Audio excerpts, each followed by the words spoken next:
Vous connaissez le cantique, c'est par une belle journée où le soleil brillait et que tout était beau. Eh bien, moi, ce cantique, je l'ai vécu. Tout allait bien pour moi. Et juste après le Covid, j'ai attrapé cette maladie, maladie génétique, de familiale. Comme je vous avais dit sur mon témoignage, je ne suis pas un garçon qui a fait des choses dans le monde, je ne fumais pas, je ne buvais pas. Et j'ai attrapé cette maladie, ça s'appelle une HTAP. Ça s'appelle l'hypertension artérielle pulmonaire. Ça veut dire exactement, c'est dans le poumon, il y a l'artère, et l'artère du poumon empêche le sang de pouvoir aller jusque dans le cœur pour que le cœur puisse bien battre. J'étais tout bien, tout allait bien. Et quand j'arrivais à cette maladie-là, je me dis que des pleurs, je sais qu'est-ce que c'est pleurer. La souffrance, je sais qu'est-ce que c'est de rester des heures et des jours dans les hôpitaux. Je sais qu'est-ce que c'est quand ta famille te regarde et qu'ils sont là et qu'ils te disent « on n'a pas la solution ». Je sais qu'est-ce que c'est quand il y a mes frères et mes sœurs qui venaient et qui priaient pour moi. Mes copains serviteurs de Dieu qui me disaient « John, ça va aller ». Ces paroles-là, je les ai vécues dans mon cœur. Mais une chose qui s'est passée, c'est que Dieu m'a parlé. Et je le dis avec une fierté dans mon cœur. Parce que, vous savez, on voit toujours que Dieu nous parle. Mais Dieu ne parle pas tout le temps. Mais quand Dieu nous parle. J'étais à cet hôpital et voilà, j'ai une série d'examens. Voilà, je suis aujourd'hui une préparation pour la greffe. On sait que c'est quelque chose de fort. On ne veut pas écouter.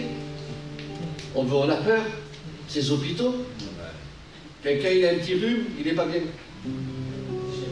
Il n'a pas fait les sous au marché, il fait la vie à son foyer. Je le dis parce que j'étais comme vous. Ne me tapez pas après.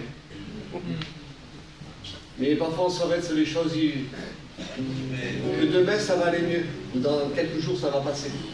Et on en fait des montagnes. Alors quand j'étais dans cet hôpital, je le dis, j'étais en train de prier comme chaque serviteur, comme chaque chrétien. Et je priais le Seigneur. Et quand j'ai commencé à prier le Seigneur, je versais des larmes. Et j'ai dit, Seigneur, pourquoi? Qu'est-ce qui va m'arriver à la suite? J'arrivais plus à chanter. J'avais du mal à prêcher. Le traitement qu'il me donnait, c'était vraiment, vraiment dur à trouver. Alors c'était pour moi, j'ai dit, comment je vais finir? Comment ça va aller? Et je devais être fort pour ma famille, fort pour mes enfants, fort pour mon foyer.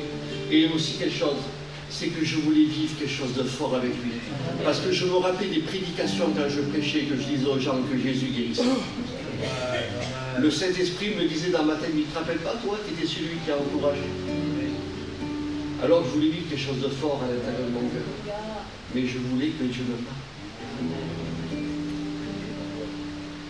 Alors j'étais en train de prier, et je pleurais. Le Seigneur, pendant un moment, il me dit, ne pleure plus. Mais j'écoutais cette voix forte dans mon cœur. Il dit, ne pleure plus. Mais chante pour moi. Et je le dis parce que quand j'ai rencontré le Seigneur, avant que je prêche la parole, c'était le chant que j'ai donné au Seigneur. Tout jeune, j'ai toujours chanté pour Dieu. Et le Seigneur, il me dit, chante pour moi. Chante pour moi. Alors je voulais te dire cette parole. Si toi tu te dis, je suis malade, je suis pas bien, je passe par la difficulté, et Dieu me demande de chanter, écoutez, je veux te dire cette parole, et c'est ce que je vis aujourd'hui. C'est mon remède.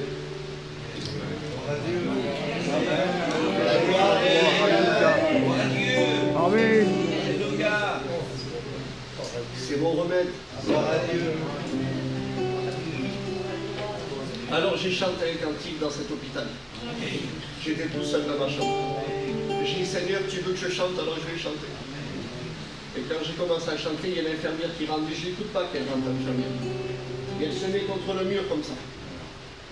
Et quand je commence à chanter, je me lève les yeux comme ça et je la vois. Il est en train de pleurer. Elle dit, monsieur, c'est beau, qu'est-ce qu'ils sont de votre bouche. Alors je le dis parce que c'est une vérité.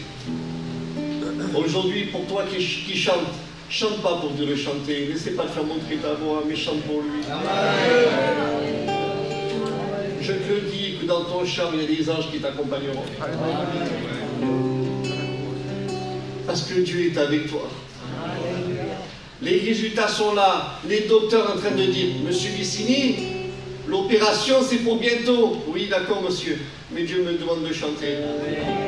Alors même, je me ferai opérer, je chanterai pour lui. Amen. Je ressens la présence de Dieu. Amen. Alors apprends à adorer. Apprends à le louer. Apprends aujourd'hui dans ton désert, dans l'épreuve que tu es en train de passer. Même que les choses ne changent pas. Rappelez-vous de cette histoire quand David, son fils était sur lui, Absalom. Il a quitté le royaume. Il le faisait quitter son palais. Et savez-vous qu'est-ce qu'il fait? Vous lirez dans Psaume 3. Il est parti en composant un cantique. Son petit voulait le tuer. Et lui, il est sorti de son palais et il a commencé à composer un cantique. Ça vous dit rien? Tu as ton fils contre toi, ta famille contre toi. Et lui, le seul désir qu'il a, c'était de chanter un cantique. Écoutez, que c'est beau de vivre ce que la Bible a dit, que les hommes de Dieu ont vécu. Et moi, je ne le savais pas, ça. Mais Dieu me l'a appris.